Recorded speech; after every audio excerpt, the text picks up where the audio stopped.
오늘 함께 보실 말씀은 열왕기하 12장 1절에서 16절까지를 보겠습니다. 열왕기하 12장 582쪽에 있습니다. 12장 1절에서 16절입니다. PT책은 21절까지인데요. 오늘은 16절까지만 살펴보겠습니다. 열왕기하 12장 1절입니다. 예후의 제7년에 요아스가 왕이 되어 예루살렘에서 40년간 통치하니라. 그의 어머니의 이름은 시부아라 브엘세바 사람이더라. 요아스는 제사장 여호야다가 그를 교훈하는 모든 날 동안에는 여호와 보시기에 정직히 행하였으되 다만 산당들을 제거하지 아니하였으므로 백성이 여전히 산당에서 제사하여 분향하였더라. 요아스가 제사장들에게 이르되 여호와의 성전에 거룩하게 하여 드리는 모든 은 곧 사람이 통용하는 은이나 각 사람의 몸값으로 드리는 은이나 자원하여 여호와의 성전에 드리는 모든 은을 제사장들이 각각 아는 자에게서 받아들여 성전의 어느 곳이든지 파손된 것을 보거든 그것으로 수리하라 하였으나 요아스 왕 제13년에 이르도록 제사장들이 성전에 파손한 데를 수리하지 아니하였는지라. 요아스 왕이 대제사장 여호야다와 제사장들을 불러 이르되 너희가 어찌하여 성전의 파손한 데를 수리하지 아니하였느냐. 이제부터는 너희가 아는 사람에게서 은을 받지 말고 그들이 성전에 파손한 데를 위하여 드리게 하라. 제사장들이 다시는 백성에게 은을 받지도 아니하고 성전 파손한 것을 수리하지도 아니하기로 동의하니라. 제사장 여호야다가 한 궤를 가져다가 그것의 뚜껑에 구멍을 뚫어 여호와의 전문 어기 오른쪽 곧 제단 옆에 두매 여호와의 성전에 가져오는 모든 은을 다 문을 지키는 제사장들이 그 궤에 넣더라.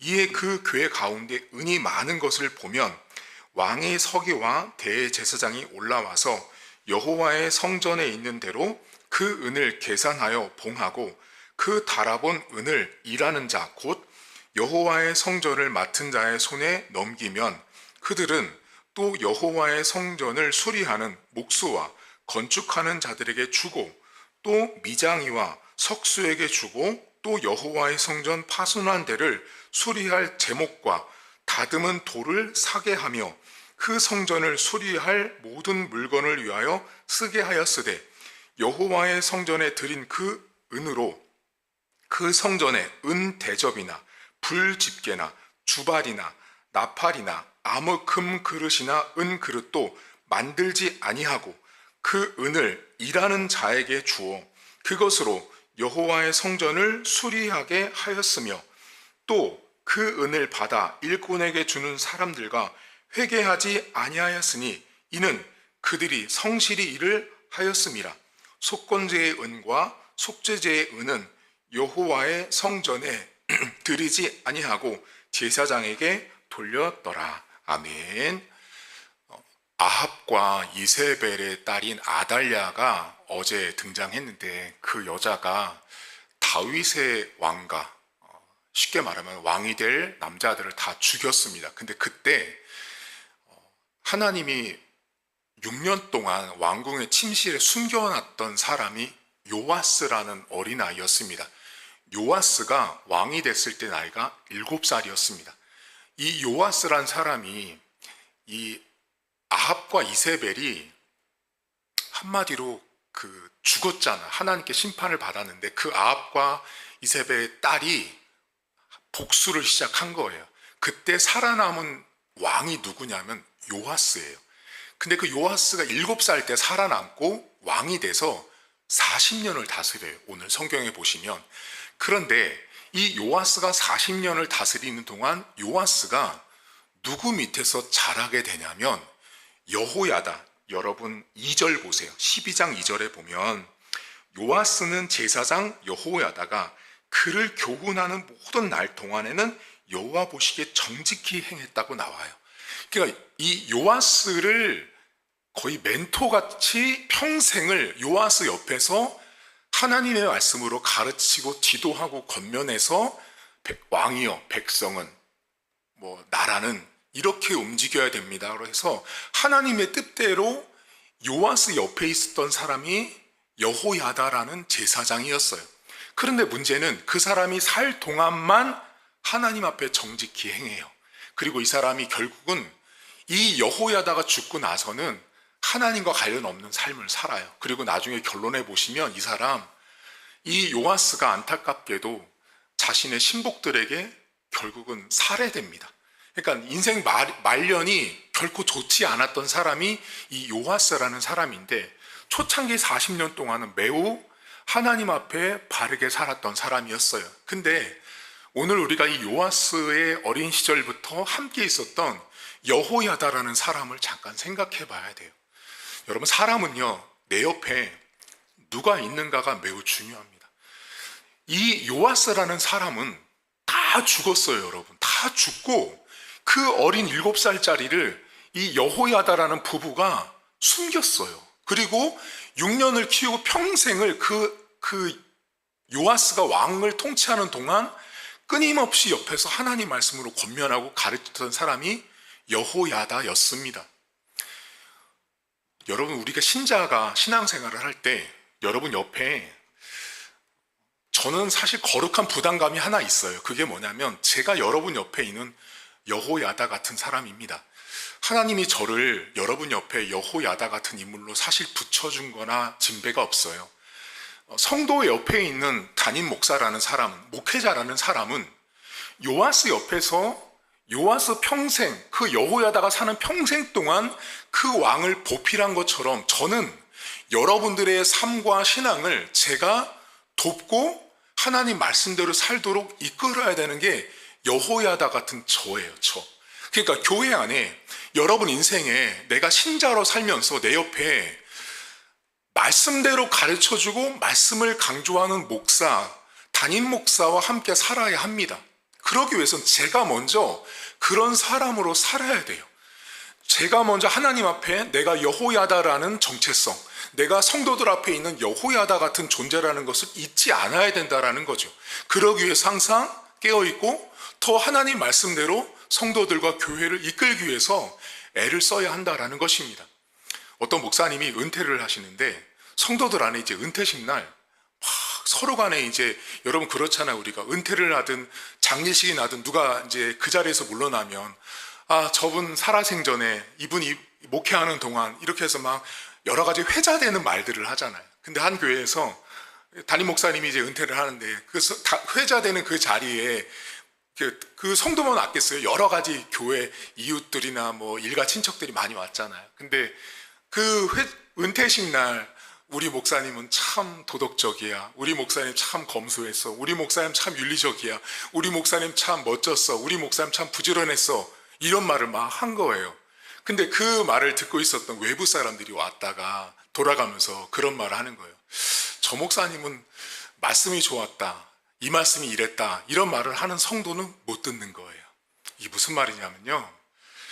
목회자는요, 성도들한테 제가 여러분 앞에 제가 죽을 때 우리 목사님이랑 내가 신앙생활 하면서 그때 목사님이 하셨던 그 설교, 그 본문 아직도 못 잊어.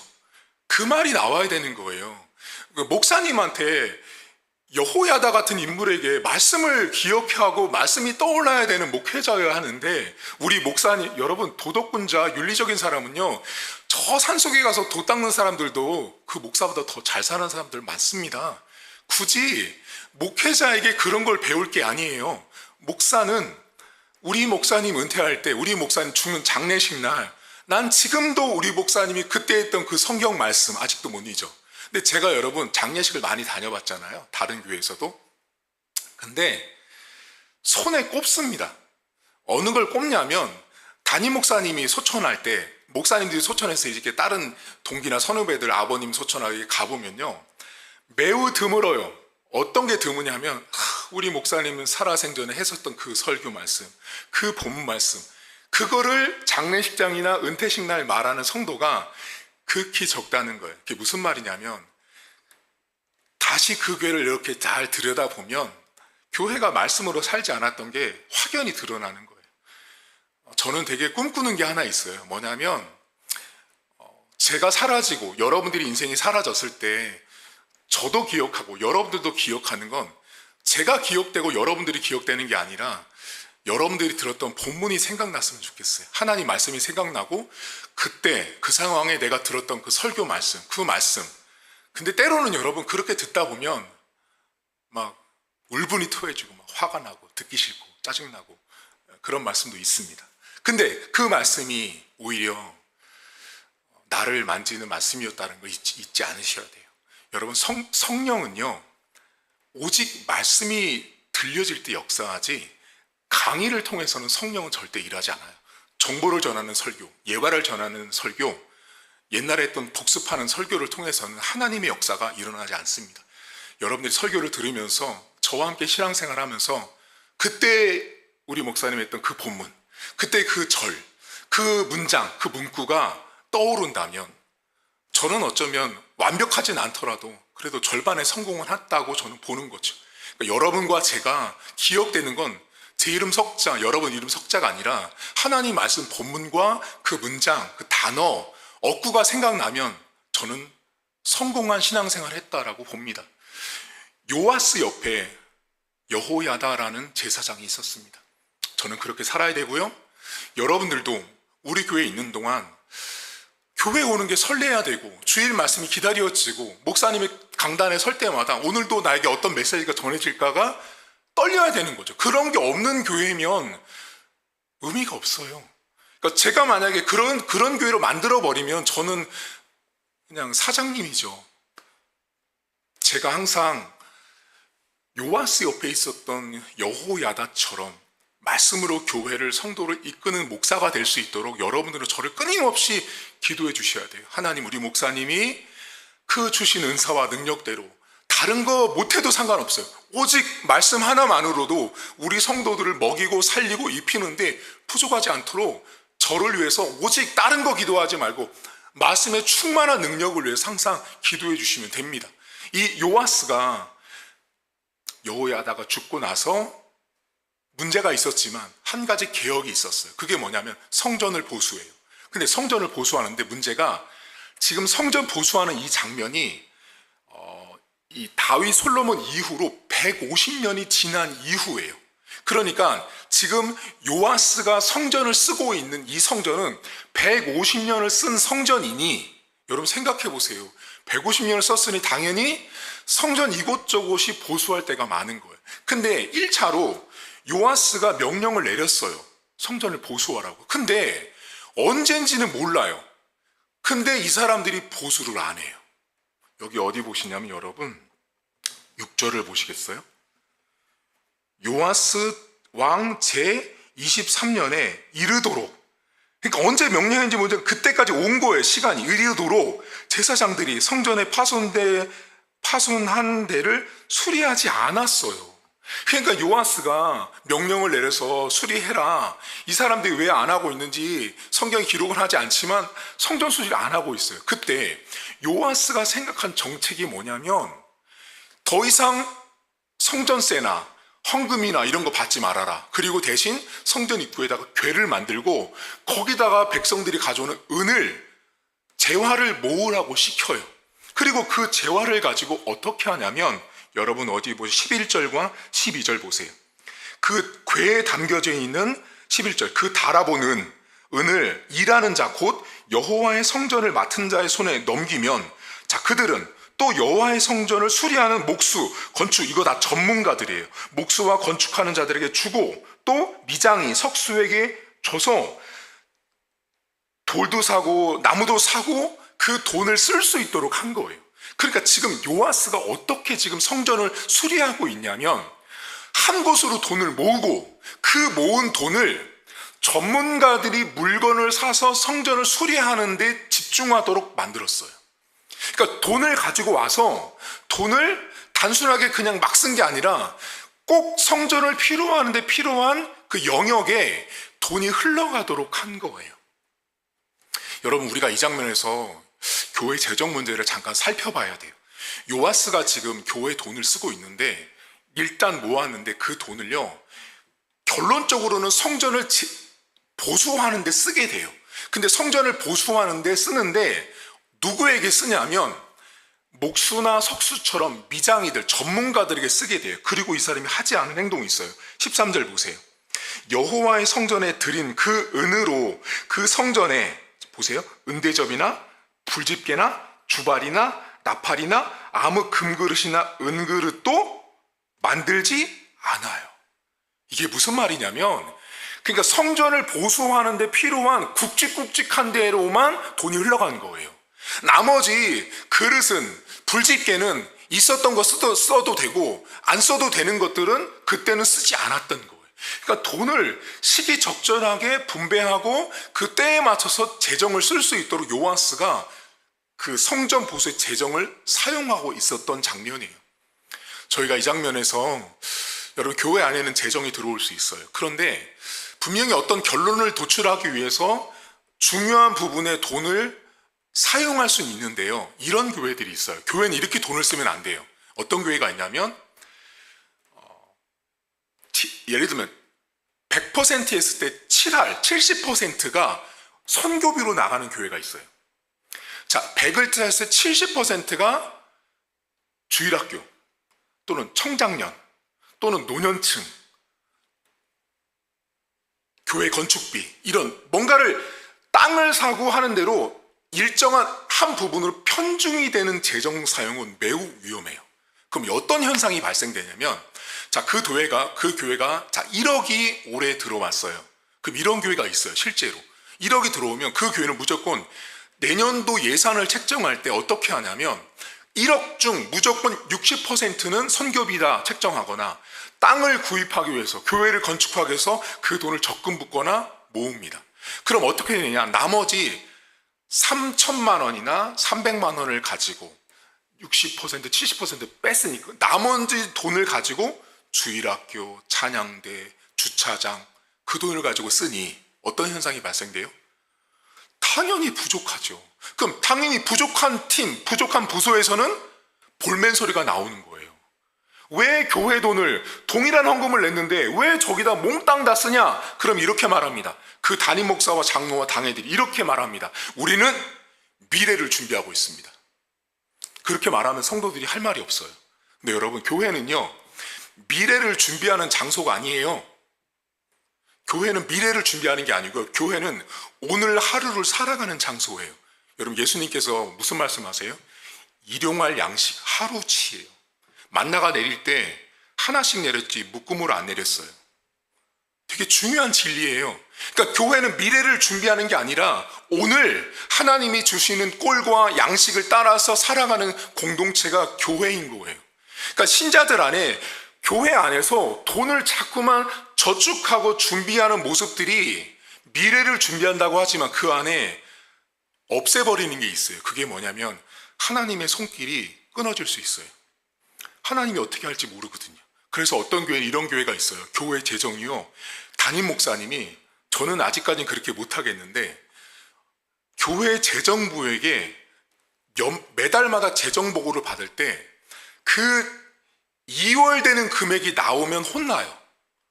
이게 무슨 말이냐면요, 그 달에 들어온 돈을 다 쓰라는 거예요. 그 담임 목사님은 그러니까 믿음이 대단하신 분이죠. 재정을 다 쓰래요.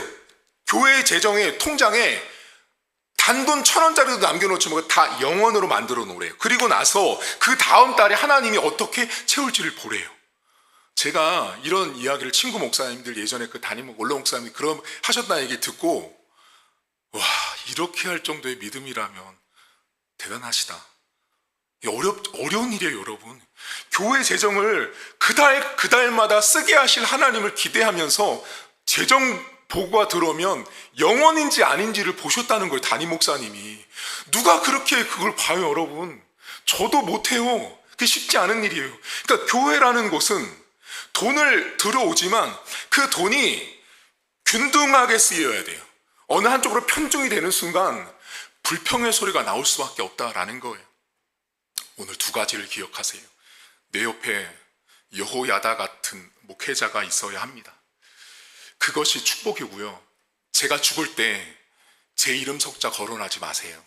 저한테 우리 목사님이 이랬다, 그게 아니라 그때 목사님이 했던 요한복음 몇 장 몇 절, 베드로전서 몇 장 몇 절, 그 말이 제 장례식장에서 거론되도록 하세요. 그렇게 하기 위해서 제가 열심히 하나님 말씀을 전해야 하는 것입니다. 두 번째로, 교회 재정이 들어오더라도 일정한 어떤 특정한 사역을 위해서 몰입하고 집중하는 것은 문제가 있습니다. 교회 재정은 항상 균등해야 합니다. 다만 교회가 돈을 모을 때 너무 미래를 준비해야 한다라는 그런 명목으로 성도들을 옥매면 안 돼요. 내일 일을 내일 염려하라고 말씀하셨어요.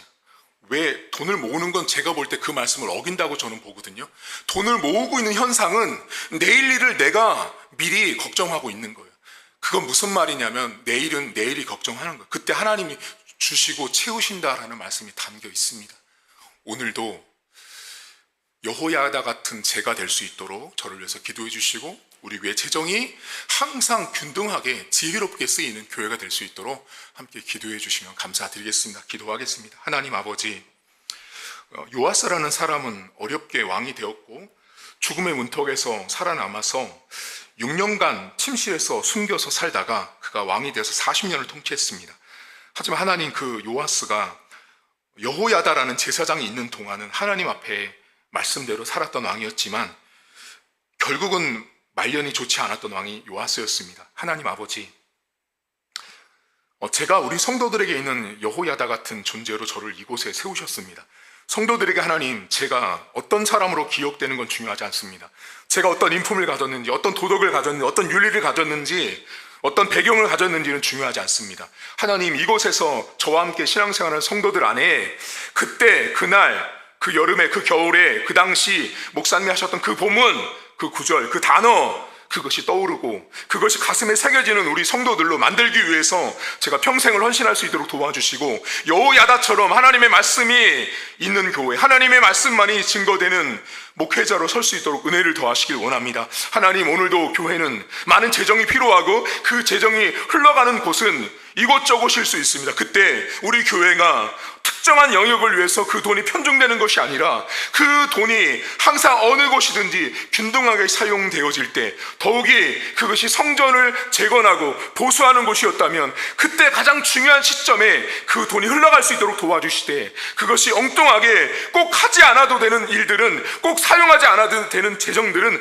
아끼고 가장 중요한 곳으로 돈이 쓰여질 수 있도록 그런 지혜가, 능력이 우리 교회 안에 있도록 하나님 도와주옵소서. 하나님, 성도들의 가정에도 돈이라는 것을 씁니다. 그 돈이 가정마다 흘러가는 흐름에, 그 뭉칫돈의 흐름이 다를 텐데 내 가정의 돈의 흐름이 어디로 흘러가는지, 어느 곳으로 편중되어 있는지도 살펴보게 하셔서 그 돈의 흐름이 일정 부분이 아니라 어느 곳에 편중되어 있다면 그것 때문에 내 가정에 문제가 생길 수 있습니다. 그것들을 점검하게 하시고 그것들이 가계부 안에서 점검되어져야 되는 것입니다. 그래서 내 가정의 돈의 흐름들이 가장 지혜롭게 쓰여지고 있는지를 점검한 하루가 되게 하시고, 그래서 하나님 앞에 돈을 올바르게 쓰는 우리 교회와 성도들 될 수 있도록 은혜를 베풀어 주옵소서. 감사드리며 예수님의 이름으로 기도하옵나이다. 아멘. 하늘에 계신 우리 아버지, 아버지의 이름을 거룩하게 하시며 아버지의 나라가 오게 하시며 아버지의 뜻이 하늘에서와 같이 땅에서도 이루어지게 하소서.